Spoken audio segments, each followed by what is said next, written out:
Today I want to talk about La Mosca, and I want to focus on the assignment that Ms. Hartog has given you related to gamification. First of all, I will introduce the company. La Mosca is a rather small company. There are about 9 full-time employees now, which is based in Ghent, and since 2006 has been designing location-based games. Now, is there someone here who is familiar with a location-based game?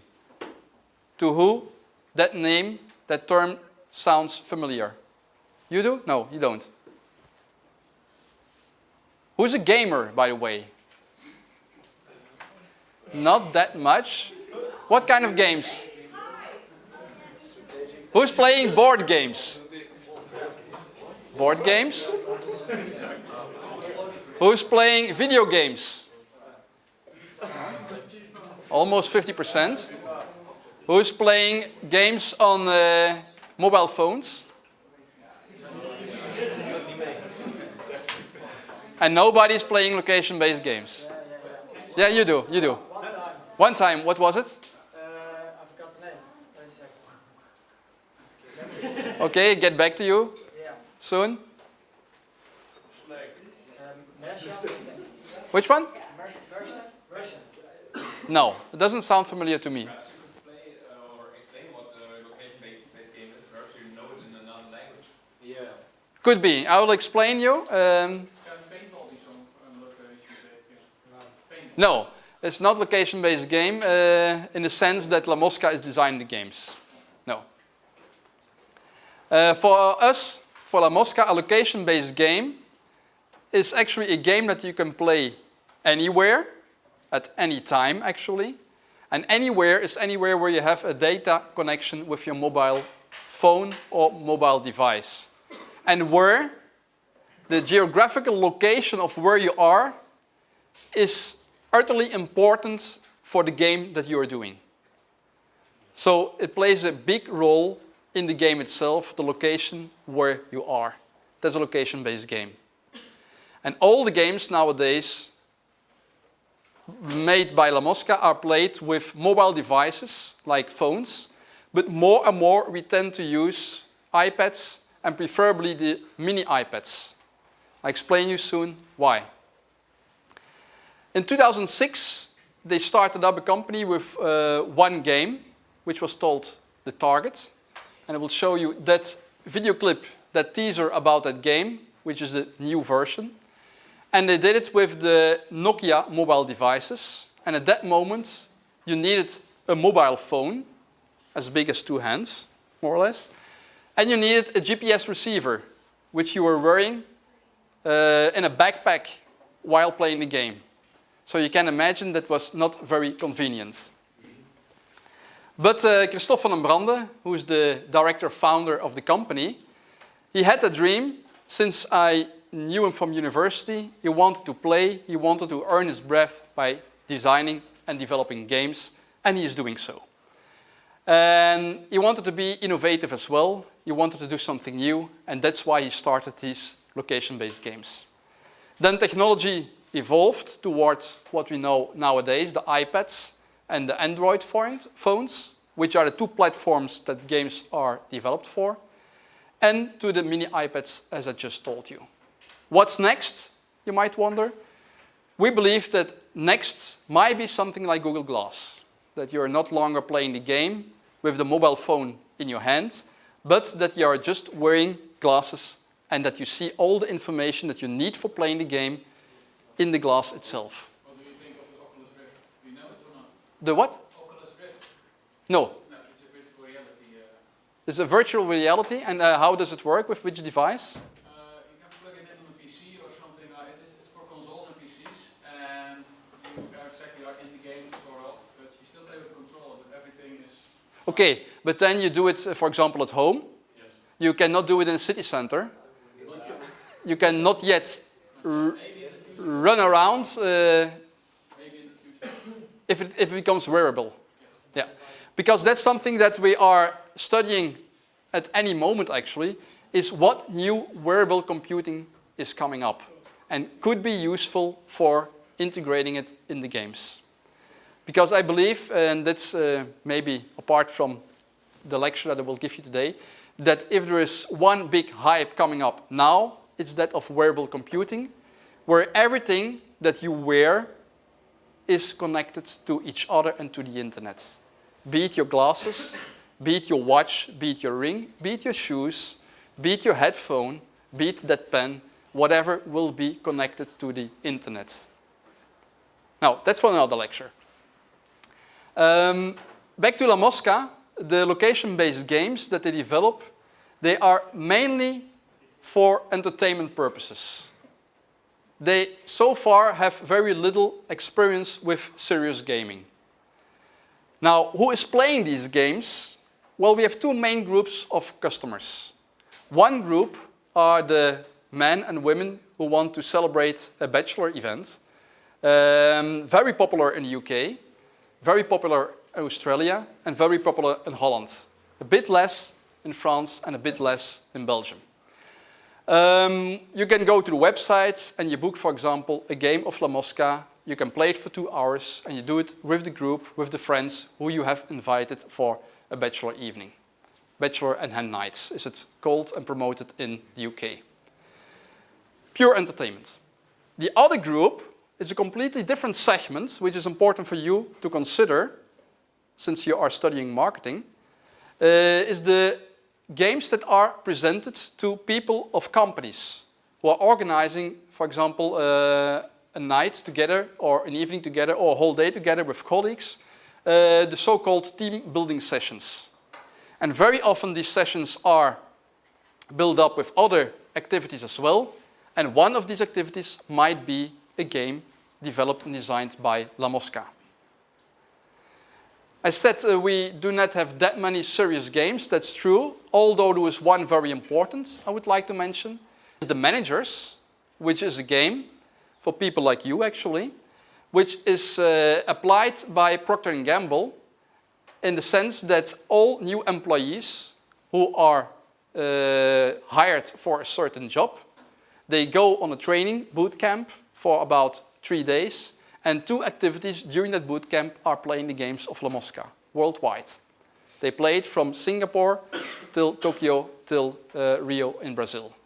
For us it's very funny to see sometimes because we can see it on a big screen where people are playing, and then you see that the game is played in Tokyo, Brazil, US, and so on. Now, here you have 2 different customer groups actually. The B2C customers, very often people who are organizing bachelor and hen nights.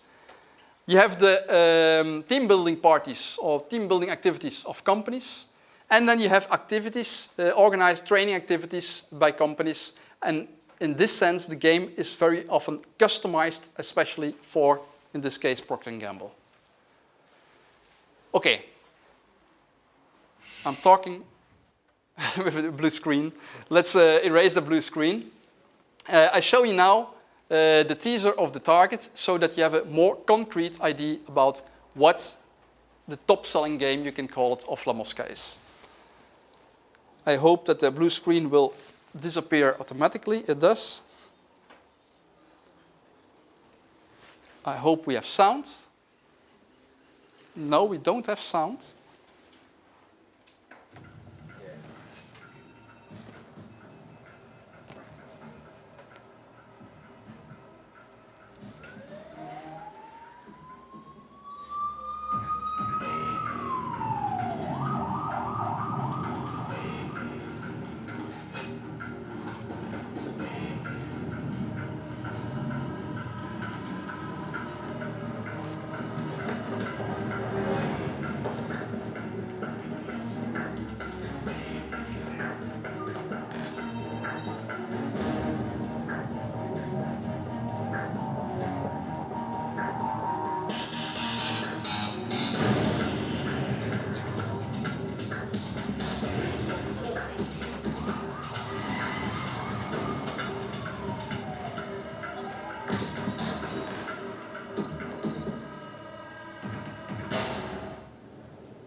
This is the teaser for the target, which was recorded in Ghent hometown of La Mosca.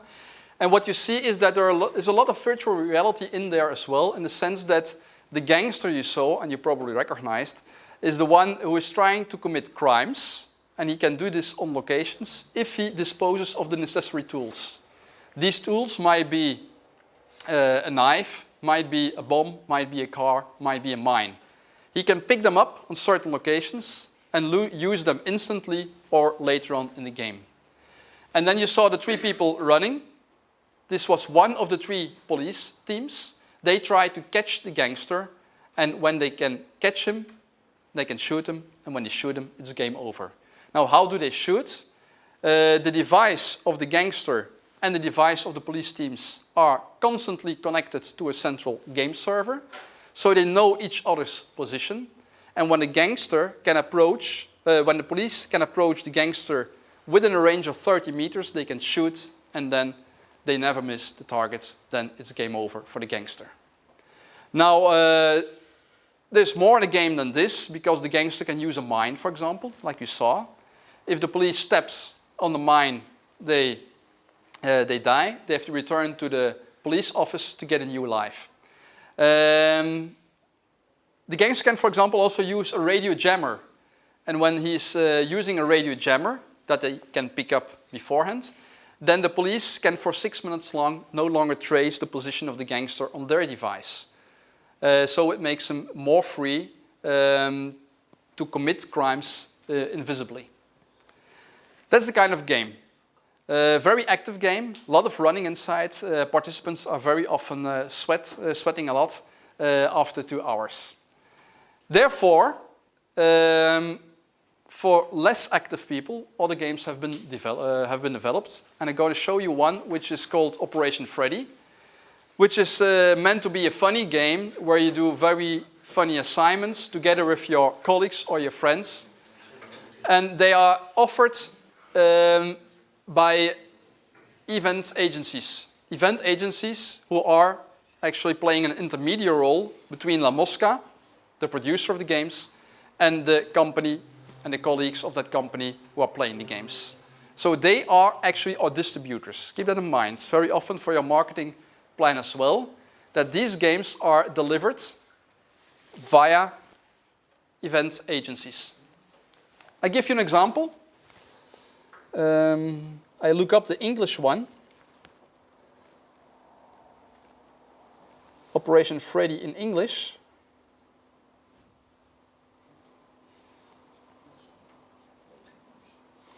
Here is Freddy. There you go, Freddy. There he is. You'll have to make do with Freddy. But it doesn't matter, as I'll be taking you on one of the best fun missions ever. You'll be dropped in the city in teams. You play against each other, and you need to score as many points as possible by completing tasks. Sometimes these are quiz questions, multiple choice. Some tasks include taking a photo as evidence, or even making a video. Or showing off your talents as a singer. You also need to show some creative poses. And why would you do the best you can? To score points, of course. And to me, winning is more important than participating. So do your best, right? Of course, you can also throw things at each other. Use anything. For example, even Freddy. Oh, don't try that at home. Better to try that in your smartphone. Okay, this is Freddy, and with the game Operation Freddy. And what makes it very different for the one who's providing the game, that this is far more labor intensive. Why? Because if you provide, being an event agency, the targets, you join together with the players, you explain them the rules, and there they go. And the rules, they do not change. In Operation Freddy, you have a lot of assignments, and very often the companies who are paying for playing these games with their employees, they want these assignments, they want that these assignments are customized to what they have in mind.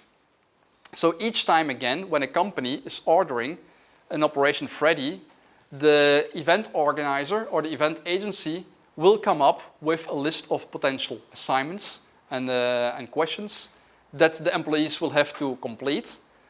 And after agreement of the pair, of the one of the companies responsible for the team event, then they can organize the game. So very often there are new assignments or new tasks, or very often assignments are refused, are not approved by the company itself. So they will have to redo it and they will have to come up with a new list. Now we know that the main distributor, and that's what we see in reality going on in Belgium and in Benelux, especially in Belgium, is that one of our fans is eating up the whole market. I mean that almost all games that are played with La Mosca, with La Mosca games are organized by iChallenge from the seashore till Limburg in the east of the country.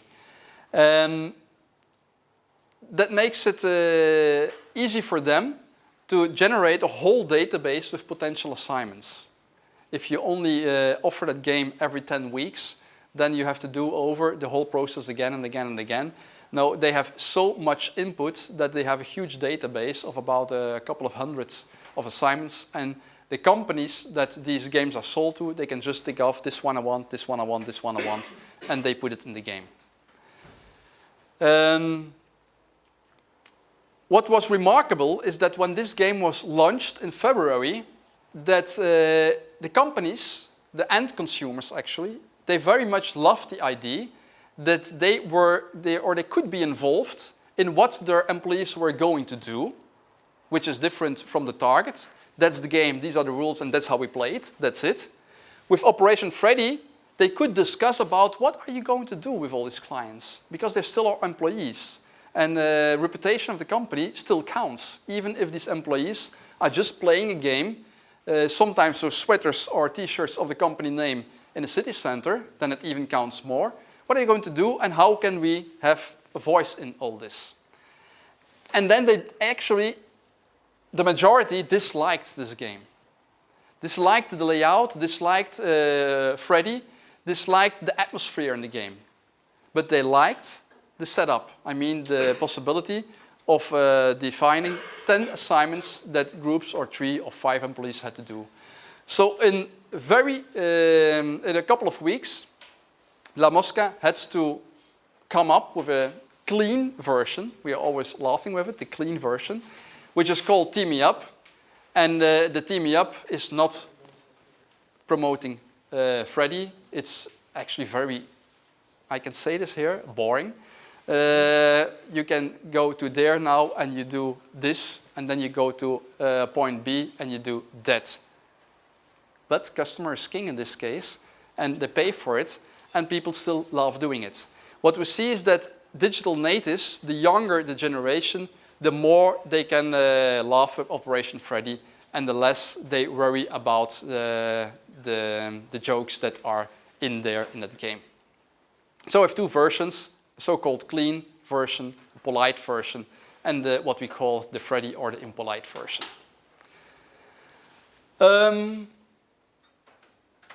What else? Other questions, by the way? I told you a little bit about the P of products.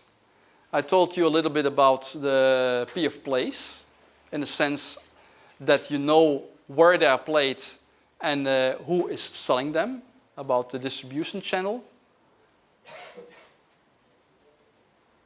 Any questions? Who's willing to pay €50 for playing this game for 2 hours? Freddy, you do? No, I'm not sure, but €50 for Freddy. €50 for one of these games, you can choose. For 2 hours. For 2 hours. You get an access code which gives you access for 2 hours. You play it for yourself or for your team? You, if you are 2, you play €100. If you are 3, you play 150. You do? Ah, I thought that you were going to pay. No, I'm not crazy. What crazy? I could live as a student for a week with €50. Why would I play for 1 hour? I'm sorry, maybe it's for somebody who has more money in the pockets than me, but And there are a lot. this ain't gonna work. I'm joking. I'm Freddy now. Now I'm playing Freddy. These are the kind of commands that you get in the game from Freddy. But so you're not willing to pay 50 euro? I'm talking that the average student or somebody would pay actually 50 euro. This is a really bad marketing strategy. Nobody? 40? Wait, you have to see what are the alternatives. You could go paintballing, you pay 40 euros as well. Yeah, so you have to see, well, what else could I do with a group of people? Do this or do something else, and most of the time you pay the same amount of money. Did you hear this here, this comment? What are the alternatives? And indeed, in case of a team building session, we are competing with paintballing with this game. Or even with horse riding. Or even with kayaking. Because the company very often goes to the event organizer and asks for, can we do something in the morning? Can we do something in the afternoon? And that something can be kayaking, horse riding, paintballing, or Operation 30. Or maybe much more, depending the size of the event organizer. So indeed, we are well aware that we are not just competing with games, we are not in the game market, we are competing in the event market. My last question was 40 euro. Yeah, so it's like 40 or 50 euros, 2 hours, right? I didn't say that. Oh, but is that for one person? The price is calculated per person, yes. But I didn't say it's 50 or 40 euro. I was just asking you who is willing. Maybe if there is some purpose, if you're just not trying to entertain yourself and play for 2 hours, maybe I will pay. Sometimes companies have a purpose. In the case of training, for example. Yeah, something like And Procter & Gamble has been playing these games now for more than 5 years, which indicates that they're pretty happy with the result of these games. And the result is that the people indeed do not just get used to each other, get acquainted with each other, but learn something about the Procter & Gamble company as well. And you can imagine that in that case, that game is of a higher value to Procter & Gamble than it might be to you. Maybe, I don't say they're paying that, but maybe they are more willing to pay 50 euro per colleague, per employee, than you would do for yourself. Who goes for 30? 20? We're getting there. We're getting there. 15? So the 20 they go as well for 15, I suppose. 10 euro. 5 euro. I will pay 4 hours. Who would only play if it was a free game? Only if it was free or No, who says, I want to play it, but I'm really not willing to pay any cent for it? to get paid to play. That's another business model. That's a joke. We went too far. Why not? No, that was a joke. It's 10 euros is fine. We dress you up and we'll let you play the whole day long and I pay you for it. I would be ready for the whole day. Why not? It depends on the dress that you're going to wear. Am I going to look like that? That might be. I would be ready for it. You can be ready for one day. Now you see that the price setting is very difficult. And I even did not inform you about the cost. You can even wonder, is that important to know the cost? Who says yes? Who says that it's very important to me to know my production cost before I can set the price?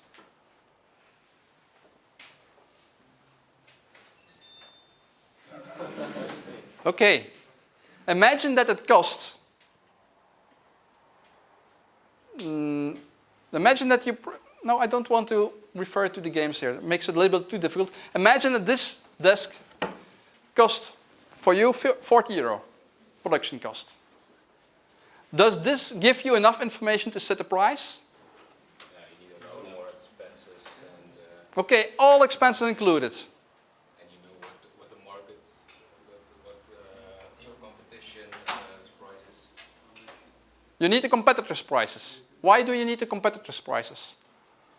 So you can see how you can be under their prices and still have a lot of profit. Does it have to be always under their price? But it's, I think it's good to be under the price of the competition. It can be, depends on your business model, on how you position your product in the market. If it is the most exclusive table that you can ever find on earth, you might go way over. It's the same table then. Excuse me? Under the price. If it's the same table as the competition's. Okay, that's something else. Same product. If it is a real substitute, then it might be wise, it even depends still on the distribution channel, to go lower or to set at a lower price. Over there, in the... To know what value the product has for your customers. So You need to know what a customer indeed is willing to pay for it. You may say, I produce this for 40 euro, so let's say I want to have a 50% margin, I put it in the store for 60, and nobody is willing to pay for this desk 60 euro. So the production cost itself is not enough. Shall I tell you more at La Mosca? We have no idea about the production cost. It's impossible to calculate. What we do is we try to find out what are the needs of the customers and what are they willing to pay for it. And then we try to realize that without burning our fingers.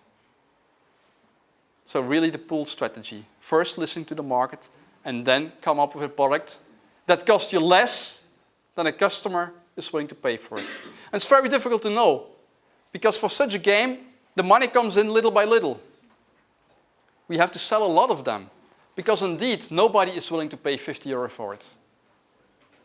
I saw a lot of hands rising at 20, 15, and that indeed is the price on the market that companies are willing to pay to the event organizer per employee, 18 euro.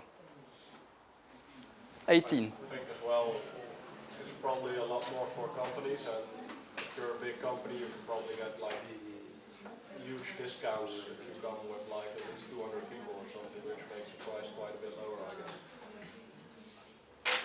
Could be, but I tell you how it works with La Mosca. We don't give any discounts. Is it wise or not? Difficult to answer the question right here on the spot. But it does not mean that the event organizer, who is the intermediary, will not give a discount to the company if they order an event for 200 people. That's probably the case. But for every game that is played, and how do we check this? For every code that we use and that is activated on the game server, the event organizer or the player himself, in the case of B2C, is paying a fee to us.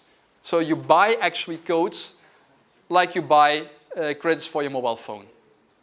And you can use the code within a time frame of about 1 year. But up to now, we don't give discounts. So this really means that an event organizer in France, who is playing 2,000 games a year, pays to La Mosca the same per game as an event organizer in the north of Holland who is playing 10 games a year. Is that wise? Probably not. But discussions are going on regarding discounts for the big resellers. So for price. You know now more or less the price that event organizers charge the companies. What do they charge for bachelor party? The same price? More or less the same. Yeah. You have to be aware that if you pay that price, that you have the guide included.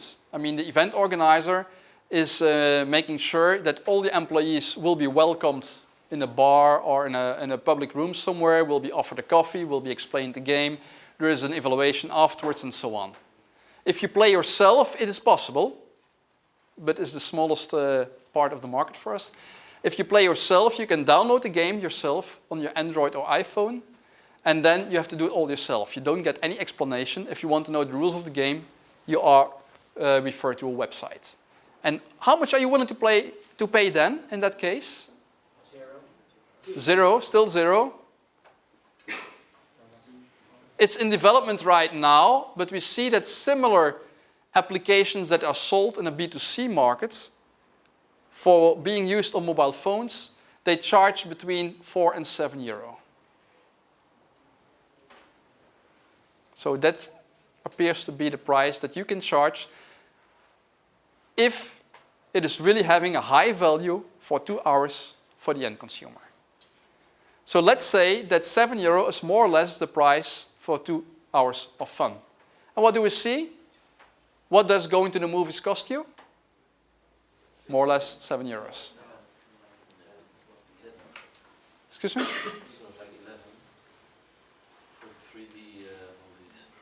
Okay, 3D movies then maybe. But then we see that in general in different countries you see that that's more or less the price that people are willing to pay for occasional fun, for movies, for entertainment, about between 7 and 10 euros for 2 hours. 5 euro an hour, you can say. Now we are discussing as well with some of these big resellers, because what do they ask us? They say, okay, we don't get a discount. We know by now. We have asked you several times, we know it now. But you know what? We pay you 10,000 euro if we get a code that is valid 1 year long. See, that's another price setting. So the big reseller in the south of France, he says to us, you know what, I'm not going to discuss any longer about discount. I just buy a subscription to your games. I pay you 10,000 euro for Operation Freddy, 10,000 euro for the target, and you let me play in my area, which we can perfectly control, for 1 year long. Which means that everyone who's having that code in the environment of Marseille can play 1 year long, day and night. We are not there yet, but you see, I want to introduce you to price setting, the P of price, related to these games. We had the P of price, we had the P of place, we had the P of product, promotion. How do you promote these games? What works best? Guest lectures. Maybe. So you're willing to pay? No, so it's not very effective. Excuse me? Free demos, this is one of the examples. And this has been distributed on social media, of course, these kind of teasers. What we are trying to do as well is that you can, for example, play for 30 minutes. But we are very, very scared to get angry people. Because if you play a game like a Target for 30 minutes, you're completely in the game, you don't want to stop. And then an in-game payment, no. That's really something you cannot make. I mean, I know there are games where after 30 minutes they ask you to pay with your credit card and you can go on. But if you're in this game, running, not to be shot, and then, now you have to pay. Oh, shit, shot. So that makes it difficult. Yeah? Why not organize like events where people can watch the games? Like you make like a lottery, for example. Let 2 groups win. And then you present the game to the people, like you build up everywhere monitors or like you film that on camera. So those people who are actually playing, getting for free, and the others can watch and they will like develop the desire also to play. This could be nice. Yeah. Are you applying for a job? For example. No, this indeed is a good idea. What works best for us now, and that could be supported by your suggestion, is mouth to mouth. Is what works best. Be it virtual or be it in reality. Because we have traced, how do you come to La Mosca, why do you order that game? It's almost always because we know someone who has played it before. Of course it takes time, because at the very beginning very little people have played it, but now it works like that. And we see now that we have to be very careful to update our game rules and so on a regular basis with each new release, so that people who are going and to play themselves always can dispose of the latest rules, so that they are not surprised when they play the game that other rules are applied than they thought that were published on the internet. So this is a brain cracker now for us to keep everything in sync. So if you release a new game, you have to be aware that customers are reading the rules of your game on the internet and that you have to update your manual on the internet as well in time. There was a question over there. Gentlemen? No? I thought there was a question over there. So promotion, another one I wanted to say that worked surprisingly well, and that maybe was the Kickstarter for La Mosca a couple of years ago. The Flemish television, they picked up the game because it was something new, it was something very innovative, and they asked us, can we do a documentary about that game? Of course you can. And they never paid us for this, but the return was incredible. And still nowadays, there are people coming in who say, hey, we saw the documentary, which has been posted online by now on Vimeo and YouTube. I'm talking now about 4 or 5 years ago. And they said, that's something we want to play. So public relations is incredibly important. If you can get in a newspaper, or if you can get on television for free in that case, well, that's the best you can get. So basically networking. Yeah, although it was a lucky shot for us. Yeah. At that moment, we were completely unaware of it. That it would work out that good. So entertainment, mainly entertainment. But that's not what you're here for. Because you got an assignment regarding gamification. Well, there's a lot of gamification in that game, that's clear. But what we at La Mosca are realizing is that when you play the game, when you carry the device, when you make moves, when you complete in a certain time frame on a certain spot certain assignments, that we know quite a lot of you. Just actually like the mobile phone providers know. And we were worrying, can we do nothing more serious with all that data to analyze how people behave when they are alone, or maybe when they are in teams or in groups, when they are collaborating in a game or when they are competing in a game. And that's the new market that we try to create or to enter. A market where gamification rules or game mechanics, if you want to look up information, do not just look for gamification, but as well for game mechanics, are applied in completely other circumstances and in completely other sectors. Game mechanics.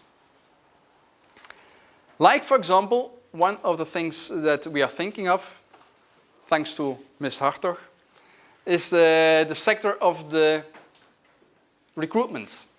Recruitment of new employees and employer branding. How can we, for example, create a game that a company would like to implement to attract new talent? Because the war on talent is something that is becoming more urgent day by day. Or if you have some candidates for a job, you can ask them to fill in a list with all kinds of questions, and then you can get something like a psychological profile. But we know by now that nobody likes these lists. Very often they have filled in the list, filled out these forms a couple of times before, which makes the outcome less reliable. And maybe the people are not really behaving authentic when they are filling out these forms. So we're thinking, is it not possible that we create a game like a kind of assessment game, where while playing the game, while doing some assignments, that you reveal about how you analyze problems, how you seek cooperation, how you behave in a competitive environment, instead of filling out these kind of questionnaires. But I believe, and that's the assignment that you get, there's much more than only recruitment, much more than only assessments. The more I think of it, the more I believe that games can be implemented in all kinds of business situations. And that's the assignment to you, actually. Can you develop a marketing plan of a new service or product where a game is implemented in a sector or in activities or in business processes that nobody ever was thinking of games? Making, of course, these processes more effective. more efficient, creating a higher value for the end users. Because it's not just about playing the game.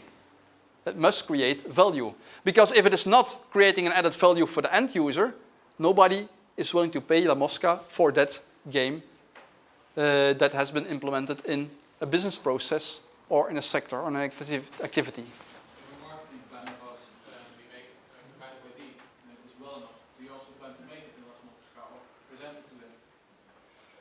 If it is good enough, it would be crazy not to do so. Of course. But you are already thinking of the royalties? Sorry? You are thinking of royalties? No. Think over for yourself maybe. That's a good exercise. Imagine that you have a fantastic plan and that we even approve it to you. That we say, whoa, that's a brilliant idea. What's your price to sell it to us? I think this is a very good exercise to end this session. I thank you very much for your attention.